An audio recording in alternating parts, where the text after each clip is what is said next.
Nous abordons donc à présent le paragraphe 2. Toute philosophie, écrit Kant, est ou une connaissance par raison pure, Erkenntnis aus reinen Vernunft, ou une connaissance rationnelle, Vernunft-Erkenntnis par principe empirique.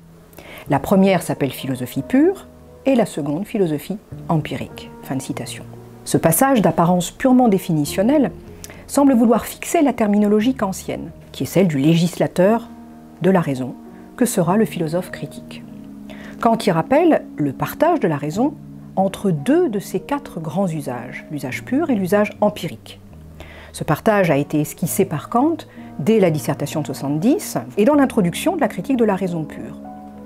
On note que le vrai clivage ici n'est pas tant entre l'empirique et l'a priori, qu'entre l'empirique et le pur qui désigne une sous-sphère plus étroite de l'a priori. Le lecteur se remémore ici la distinction du pur et de l'a priori établie au paragraphe 3 de l'introduction de la critique de la raison pure.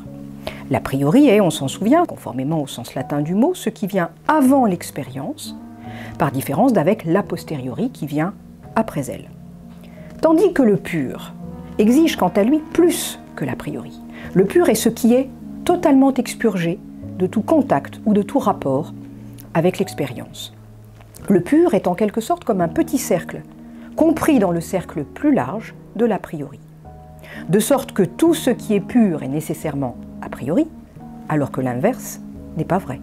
Et cette différence extensive entre les deux cercles concentriques, du pur et de l'a priori, explique, entre autres, que Kant ait, au paragraphe 7 de l'introduction de la critique de la raison pure, identifié le transcendantal au pur et plus précisément au théorique pur. Et cela explique qu'il a exclu de l'orbe du philosophé transcendantal tout ce qui relève du champ pratique. À l'instar de tout savoir rationnel, la philosophie comprend donc deux parties. Une partie pure, fondatrice, dont les concepts sont connus par la raison pure et fournissent des principes ou des fondements, indépendamment de tout recours à l'expérience. Une partie empirique, appliquée, qui quant à elle puise ces principes dans l'expérience et prolonge sur un autre terrain la partie pure de la philosophie.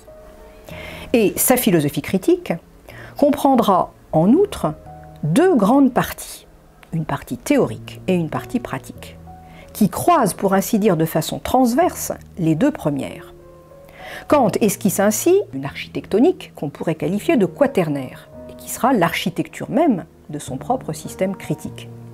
Ce système comprendra en effet une partie consacrée à la nature, c'est-à-dire aux phénomènes qui sont, et à ses lois de causalité déterministes, qu'elles soient physiques ou qu'elles soient psychiques.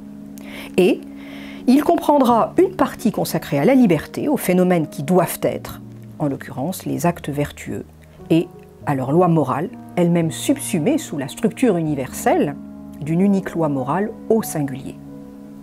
Parallèlement à cette première distinction des usages possibles de la rationalité humaine, une autre distinction des usages rationnels est ici convoquée, donc celle du pur et de l'empirique, de sorte que la philosophie théorique de la nature comprendra, en réalité, une partie fondatrice pure, une partie empirique appliquée, et de même symétriquement, la philosophie pratique comprendra deux sous-parties, l'une pure, l'autre appliquée. De la philosophie pratique en général, qu'elle soit du reste pure ou empirique, il a été peu question dans la critique de la raison pure avant notre texte. En revanche, de la seconde distinction entre le pur et l'empirique, il a été question tout au long de la critique de la raison pure, et ce depuis l'introduction. Ce passage de notre extrait, loin donc de se contenter de distinguer quatre usages de la raison, va nous inviter à croiser, à combiner deux à deux ces quatre usages. On peut ainsi distinguer au sein de l'usage pratique de la raison deux sous-usages, l'un pur qui correspondra à la métaphysique des mœurs ou de la liberté, comme l'appelle aussi parfois Kant, l'autre empirique qui correspondra à l'anthropologie pratique, qui en constitue le prolongement et l'application à l'expérience. Et symétriquement, on pourra distinguer au sein de l'usage théorique de la raison deux sous-usages, l'un pur de la métaphysique de la nature et l'autre empirique de la science physique au sens large, laquelle englobe à la fois la physique proprement dite, c'est-à-dire la physique des corps, et la psychologie, en leur dimension toutes deux de sciences expérimentales. Le tableau quaternaire des usages de la raison, qui s'élabore ici sous nos yeux et qui prendra sa forme stabilisée dans les dernières pages de la préface de 1785, nous livre ici la cartographie d'ensemble du système philosophique critique, ainsi que le plan de cet édifice qui est encore au tout début de sa construction. Ces 4 usages de la raison combinés 2 à 2 sont ici en germe dans ce passage central de l'architectonique qui joue pleinement son rôle de loi de fabrication ou d'engendrement artisanal ou artistique du système. Le système n'est pas encore rempli, si on peut dire, mais il prend déjà la forme d'un tableau où les éléments futurs viendront prendre place ultérieurement, venant se ranger dans la case correspondant à tel ou tel usage de la rationalité.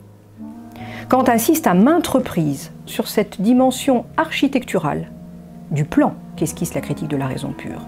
La table quaternaire des usages de la raison est à lire aussi de façon diachronique, comme le programme de recherche et de rédaction qui va occuper Kant dans la décennie à venir, puisque ce plan et ses 4 cases délimitent les 4 parties du système: métaphysique de la nature, métaphysique des mœurs, physique, anthropologie. La métaphysique de la nature sera l'objet des Principes métaphysiques de la science de la nature, publiés en 1786. La physique, quant à elle, sera l'objet d'une douzaine d'articles scientifiques qui s'étaleront de 1754 à 1794, et donc sur l'ensemble de la carrière de Kant. Et enfin, l'anthropologie sera l'objet, outre de réflexion, de l'anthropologie du point de vue pragmatique de 1798.